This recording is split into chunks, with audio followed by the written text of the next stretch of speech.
Shabbat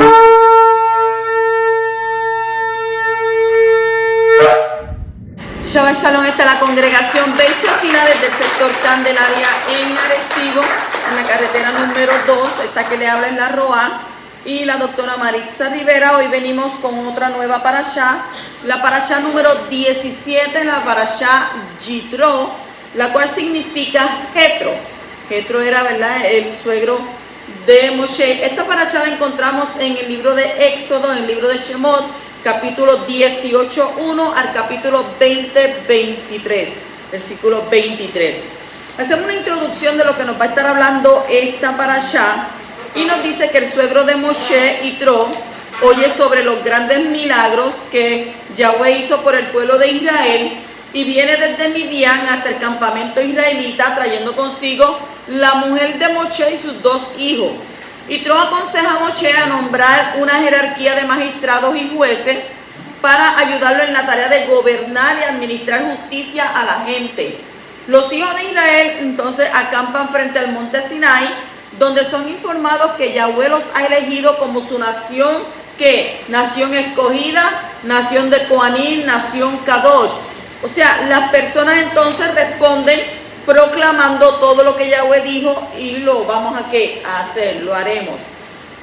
En el 6º día del tercer mes, que es Sivan, 7 semanas luego del Éxodo, toda la nación de Israel se reúne al pie del monte Sinai.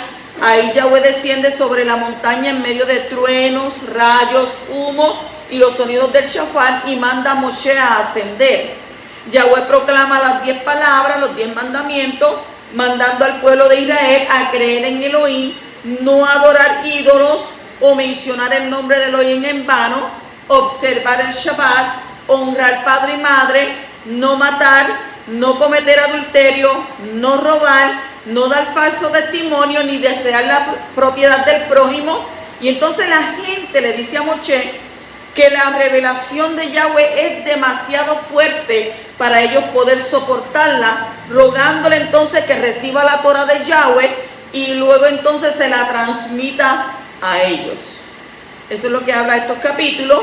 Vamos a entrar entonces de lleno a la parashá, comenzando en el capítulo 18, versículos 3 y 4, donde dice: y a sus 2 hijos, uno de los cuales se llamaba Gersón, pues Moshe había dicho: he sido peregrino en tierra extranjera, y el nombre del otro era Eliezer, pues había dicho: el Elohim de mi padre fue mi ayuda y me libró de la espada de Faraón. Son todos los hijos únicos. En el texto de la Torah está escrito que el nombre del uno era Gershón y el nombre del uno era Eliezer. O sea que la Torah no dice el uno y el otro, o el primero y el segundo, sino que el uno y el uno. Y en hebreo esto significa ha-ehad, ha-ehad. Entonces, ¿no sería más lógico decir el uno y el otro? Cuando la Torah sale de lo común, lo hace con propósitos muy específicos para enseñarnos cosas importantes. Entonces, ¿qué podemos aprender de esto? Creo que el Creador nos está enseñando una lección importante en cuanto a la relación que tenía Moshe con sus hijos. Cuando nació el primero tenía solo un hijo y todo el amor y la atención de los 2 padres fueron dirigidos a este único hijo. Luego, cuando nació el segundo, lo lógico era que el amor y la atención de los padres fueran repartidos entre los 2. Pero al mencionar que Eliezer era el uno, aunque era que el segundo, Yahweh nos enseña que él fue tratado como si él fuera el único, el uno. O sea que ambos hijos fueron considerados como únicos. Hoy en día vemos, ¿verdad?, que hay ¿verdad?, padres que tienen un hijo en especial y tienen en otro. Pero es que ellos dicen: no, porque es que este necesita más atención y este necesita menos atención. ¿Qué nos enseña esto? Por un lado, que los padres no pueden hacer preferencia en cuanto al amor y la atención de sus hijos. Todos tienen que ser tratados como si fueran los únicos y no se puede hacer preferencia ni comparaciones entre ellos. ¿Por qué? Porque no es sano comparar a los hijos. Cada uno tiene que ser tratado de diferente manera. según su particularidad y su unicidad.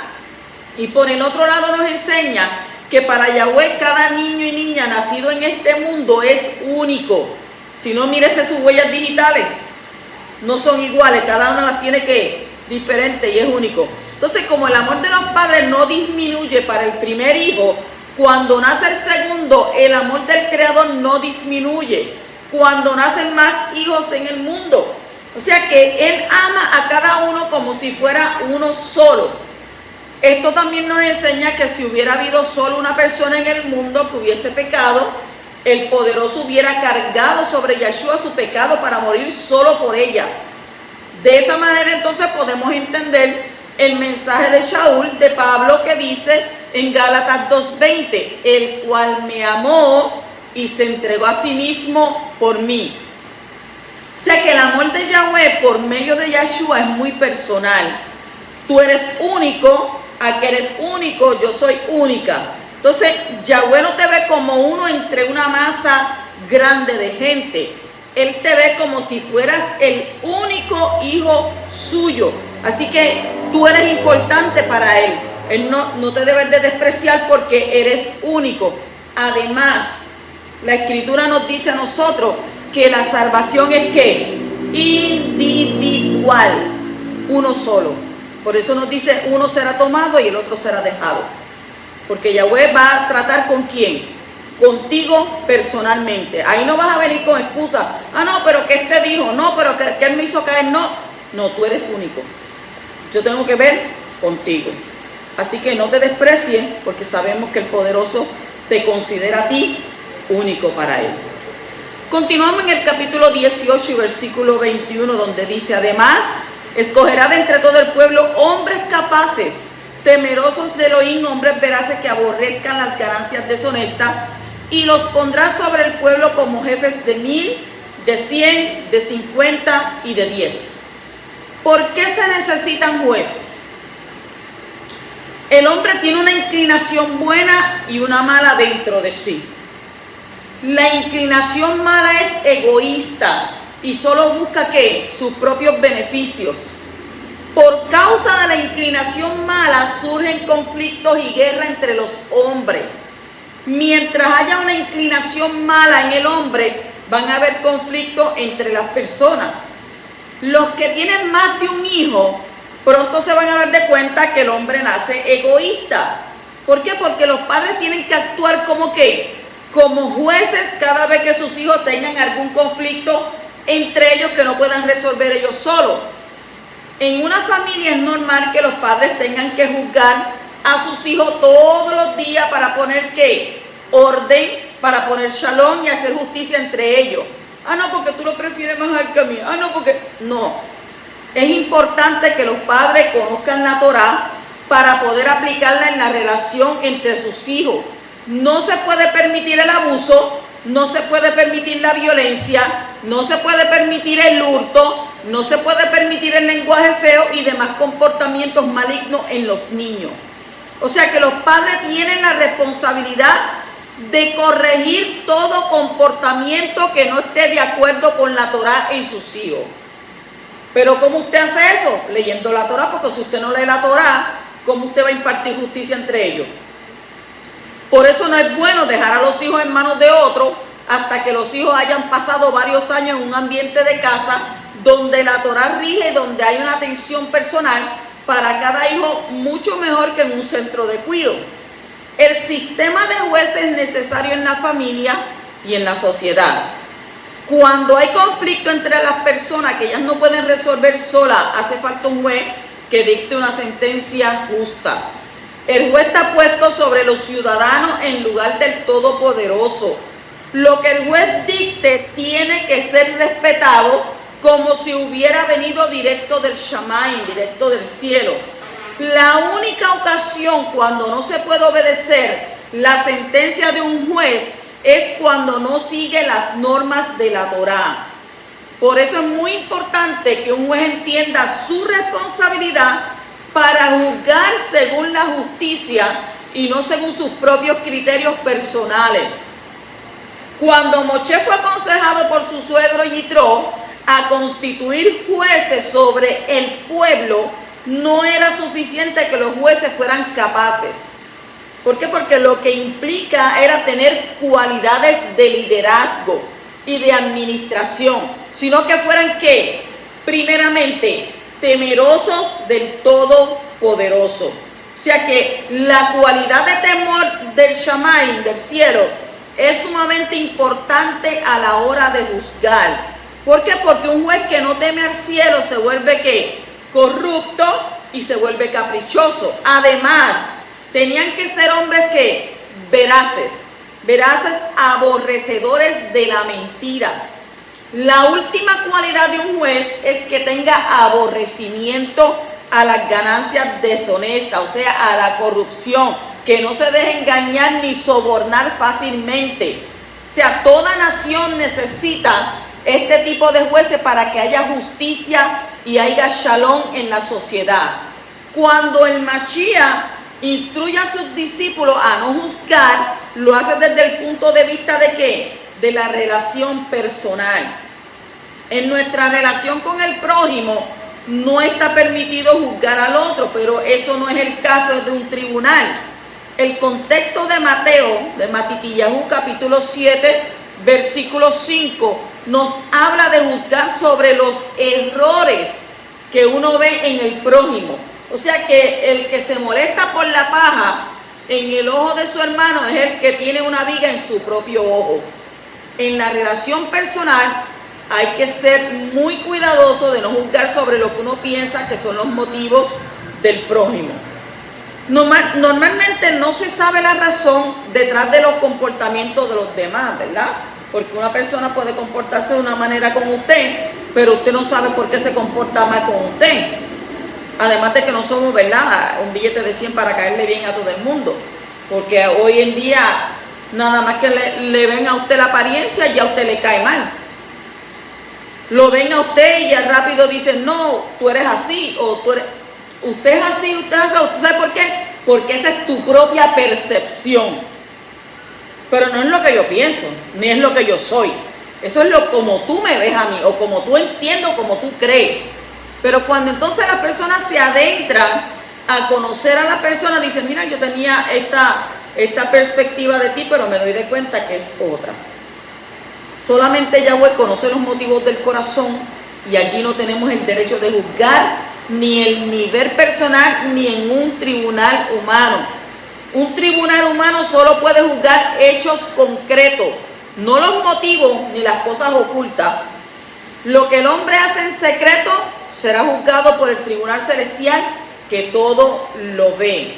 O sea, las cosas concretas pueden y deben ser juzgadas por un tribunal humano, siguiendo ¿qué? Las normas establecidas por la Torá para ellas. Así que Yahweh levante jueces maduros entre nosotros que puedan juzgar correctamente y poner justicia y shalom en el pueblo. Hágase la perfecta voluntad de nuestro Abacadosh. En el capítulo 18 y versículo 25 nos dice: escogió Moshe hombres de virtud de entre todo Israel y los puso sobre el pueblo como jefes sobre 1000, sobre 100, sobre 50 y sobre 10.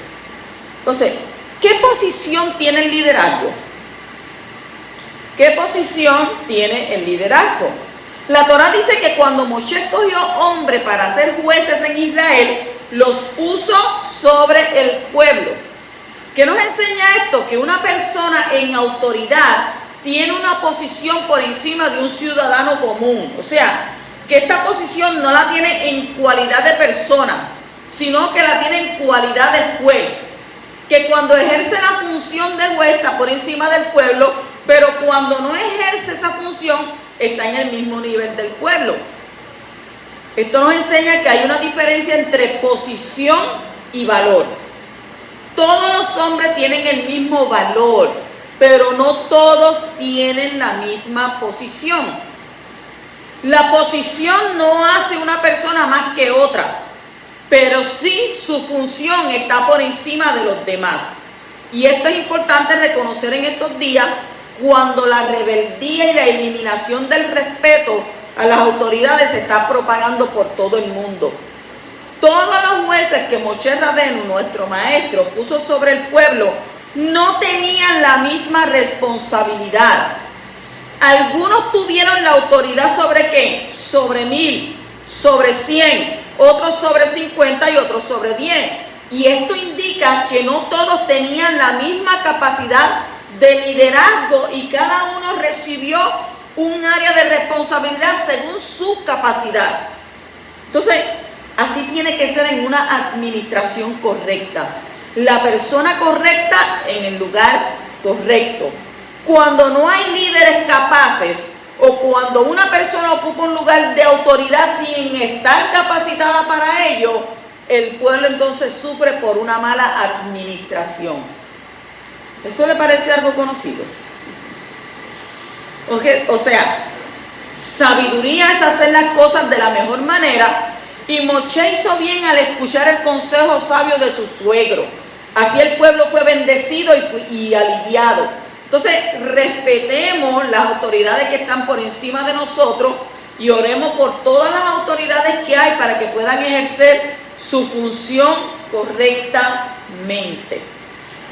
En el capítulo 19 y verso 4 dice: vosotros habéis visto lo que he hecho a los egipcios y como os he tomado sobre alas de águila y os he traído a mí. ¿Qué es lo más importante en la vida? El Creador sacó a los hijos de Israel de Egipto con un solo propósito: que estuvieran ¿qué? Cerca de Él. Y esto es lo más importante para el ser humano, estar cerca de Yahweh. ¿Para qué Yahweh hizo todos los prodigios y milagros en Egipto? Para traer al pueblo a Él. ¿Para qué dividió el mar Yansuf o el mar de caña y llevó al pueblo al desierto? Para traer al pueblo a Él. ¿Para qué enseñó al pueblo todas las leyes de un comportamiento recto y kadosh? Para traer al pueblo a Él. ¿Para qué constituyó la nación de Israel? Para tener un pueblo cercano a Él. O sea, la intimidad con el Creador es lo más importante en la vida. No importa si tienes dinero, si tienes amigos, prosperidad y felicidad en este mundo. Si no has desarrollado una intimidad con Yahweh, para nada sirve todo lo demás. ¿Por qué? Porque el hombre fue creado no solo para vivir para Yahweh, sino también para vivir con el Creador. ¿Entendió eso? No solo para vivir, sino para vivir con Él. Entonces, si no vives cerca de Él y si no has experimentado de manera concreta en tu interior su presencia, pues entonces tienes que buscarlo de todo tu corazón o con todo tu corazón.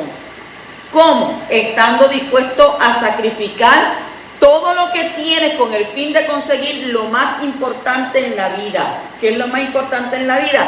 La intimidad con tu Padre Celestial, con el Poderoso. Aparta como mínimo 1 hora al día donde tú puedas hacer oración, donde puedas hacer alabanza, donde puedas hacer estudio de la Escritura, un shiur de la Escritura, y así vas a comenzar desarrollando ¿qué? Tu intimidad con el Creador. Porque a medida que vayas leyendo la Torá, vas a ir ¿qué? Conociéndolo. Vas a ir conociendo sus toratos, sus mandamientos, sus preceptos, y vas a ir conociendo cómo es Abba en realidad. Que dice, no es hijo de hombre para que se arrepienta, ni hijo de hombre para que mienta. ¿Verdad que no? El Poderoso no nos miente a nosotros. Entonces, tenemos que desarrollar esa intimidad con Él, buscarle. Porque la gente hoy en día vive afanada. Y como están en ese afán, que solamente el trabajo, esto, aquello, lo otro, al final llegan a la casa, llegan a ¿qué? A tirarse a dormir y a veces ni se acuerdan de hablar con Él. Se levantan por la mañana y de una manera rápido, me quiero ir, estoy trazado porque me quedé ¿cuánto? 10, 15, 20 minutos más durmiendo, y no hay intimidad con el Poderoso. Y a medida que pasa el día, te vas olvidando, y te vas olvidando, y tu intimidad con Él va ¿qué? Se va enfriando. Y tenemos que ser ¿qué? Unidos juntamente con Él, para poder escuchar ¿qué? Su voz. Continuamos en el capítulo 19, versículo 12, dice: y pondrás límite alrededor para el pueblo y dirás, guardaos de subir al monte, tocar su límite, cualquiera que toque el monte ciertamente morirá. ¿Para qué sirven los límites? ¿Para qué sirven los límites? El pueblo fue sacado de la esclavitud de Egipto y ahora tenía que pasar ¿por qué? Por un largo proceso de cambio ¿de qué? De mentalidad. ¿Para qué? Para llegar a ser un pueblo libre. Acuérdense que ellos estaban ¿en qué? En la esclavitud. Entonces, cuando el Creador los liberó de la esclavitud, no los dejó en el aire, sin norma. O sea que la verdadera libertad tiene que ver con normas fijas y límites marcados. Ahora, le tocaba al pueblo aprender esta lección. ¿Por qué? Porque muchas personas creen que la libertad implica hacer lo que uno desea. Pero la verdadera libertad es encontrar y mantenerse dentro de los límites que Yahweh ha puesto para cada uno. Los límites y las normas estrictas no son para impedir el desarrollo de la libertad. Todo lo contrario. La libertad auténtica que el hombre puede experimentar es cuando sepa cuáles son ¿qué? Los límites dentro de los cuales puede moverse sin estar en peligro de ser castigado o dañado. Porque tú puedes decir, yo puedo hacer lo que yo quiera, yo puedo cargar hasta con un arma, yo puedo disparar para allá, pero tú disparas para allá, pero entonces en el momento va a venir la policía. Eres libre de hacerlo, puedes hacerlo. Pero la Escritura dice, todo te es lícito, mas no todo te conviene. ¿Ves? Entonces, en este momento Yahweh enseñó al pueblo que hay límites importantes. Al cruzar los límites uno corre el peligro de ser dañado e incluso de morir, como en este caso. En medio de una carretera hay una línea divisoria, todos lo hemos visto, ¿verdad? Y entre las dos vías, uno para allá subir y uno para bajar. Al cruzar el límite, ¿qué pasa? Uno corre mucho mayor peligro de tener un accidente. Las divisiones son para proteger y para dar libertad. O sea que al saber que no hay peligro dentro de los límites marcados, uno siente que seguridad y te puedes mover libremente en el área marcada. O sea, si usted va en su carril, pues usted entiende que usted no se puede mover ese otro carril, porque si te mueves en el carril, el que viene subiendo te va a ¿qué? Te va a impactar.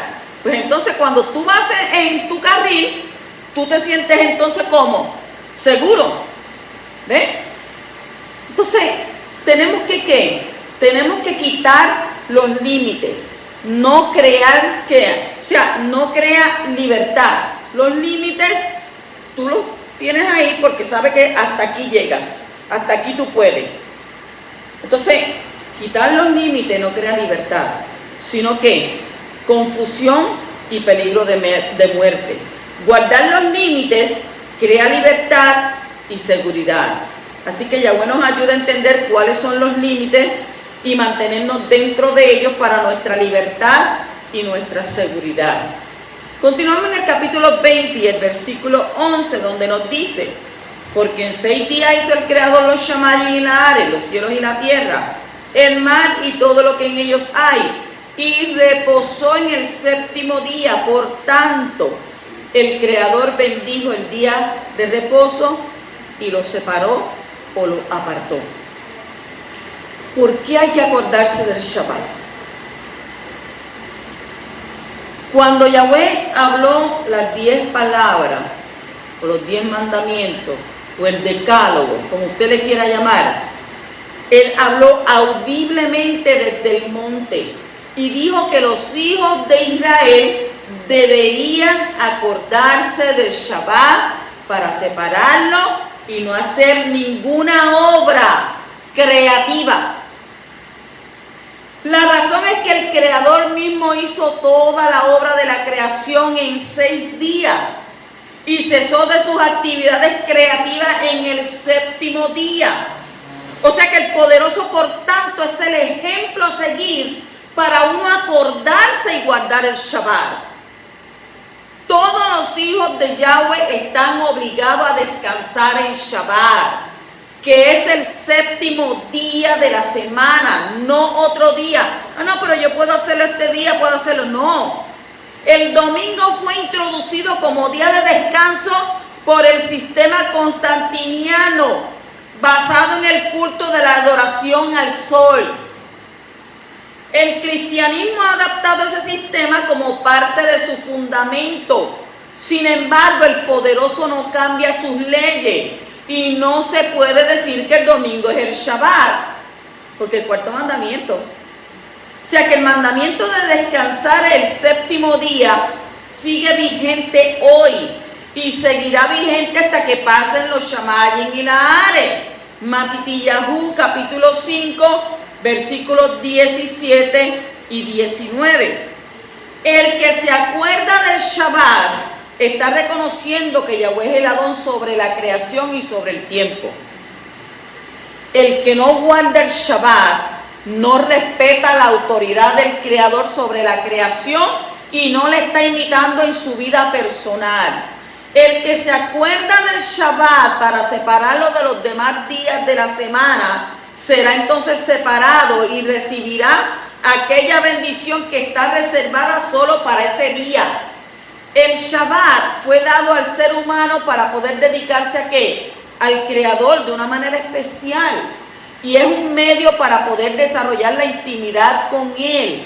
Como está escrito en Yeshaya, Isaías capítulo 58, versículos 13 y 14, que nos dice: si por causa del día de reposo, del día de Shabbat, apartas tu pie, mire lo que dice, para no hacer lo que te plazca en mi día Kadosh, y llamas el día de reposo delicia, el día Kadosh del Adón, honorable, y lo honras, no siguiendo tus caminos, ni buscando tu placer, ni hablando de tus propios asuntos, entonces te deleitarás en el Adón. Y yo te haré cabalgar sobre las alturas de la tierra y te alimentaré. Mire qué promesa, con la heredad de tu padre Jacob, porque la boca del Adón ha hablado. O sea, que Yahweh nos dé Sahaná, nos dé gracia para que todos podamos entrar en el reposo del Shabbat y así conocerle de manera más íntima. Porque en la semana, en 6 días, usted no puede hacer lo que usted hace en el Shabbat. Por eso dice que honre este día y guarde este día y lo separe para que puedas tener una intimidad con tu Creador. Entonces, que puedas profundizar tu relación con tu Padre Celestial durante este próximo Shabbat. Capítulo 20, versículo 20 dice: y respondió Moshe al pueblo: no temáis, porque Elohim ha venido para poneros a prueba y para que su temor permanezca en vosotros y para que no pequéis. ¿Temer o no temer? Esa es la pregunta. Después de la manifestación tremenda que hubo en el monte Sinaí, el pueblo tenía mucho temor de Yahweh. Un temor de muerte les había inundado de manera que ya no querían escuchar la voz audible del Creador desde el Shammai. Por eso Moshe les dijo que no tuvieran miedo. Pero en la misma oración dice que Yahweh había venido con estas manifestaciones impresionantes para producir ¿qué? Producir un temor permanente en ellos a fin de guardarlos del pecado. Porque si tú temes a Yahweh, tú no transgredes. O sea que en el texto hebreo aparece la misma palabra las 2 veces. Por un lado, no debían temer, pero por el otro lado, tenían que temer siempre para no pecar, para no transgredir. Entonces, esto nos enseña que hay 2 tipos de temor y que también hay un equilibrio que uno debe de ¿qué? De tener en cuanto al temor al poderoso. Si hablamos de 2 tipos de temor, podríamos explicarlo con 2 palabras diferentes: miedo y respeto. No es bueno tener miedo de Yahweh, como dice en primera de Yohanan, capítulo 4 y versículo 18. Puesto que Él es amor y el amor echa fuera el miedo, por el otro lado hay que tenerle ¿qué? Tanto respeto que casi se convierte en pavor. Temer, claro que sí que hay que temerle, pero ¿sin qué? Sin temor. Que el Creador infunda mucho temor en nuestros corazones para que nosotros no pequemos, no transgredamos y que no tengamos nunca temor de acercarnos a Él como nuestro Padre Celestial. Porque si solamente nos acercamos a Él, ay, yo me voy a acercar para que Yahweh no me vaya a matar, para que Yahweh no me vaya a hacer esto, para que Yahweh no me quite esto. No, tú no te puedes acercar de esa manera al poderoso. Tú tienes que acercarte a Él con temor, pero un temor reverente, con respeto, creyendo, ¿verdad?, que eres tu Padre, y al Padre que se le hace, se le respeta. Shabbat Shalom.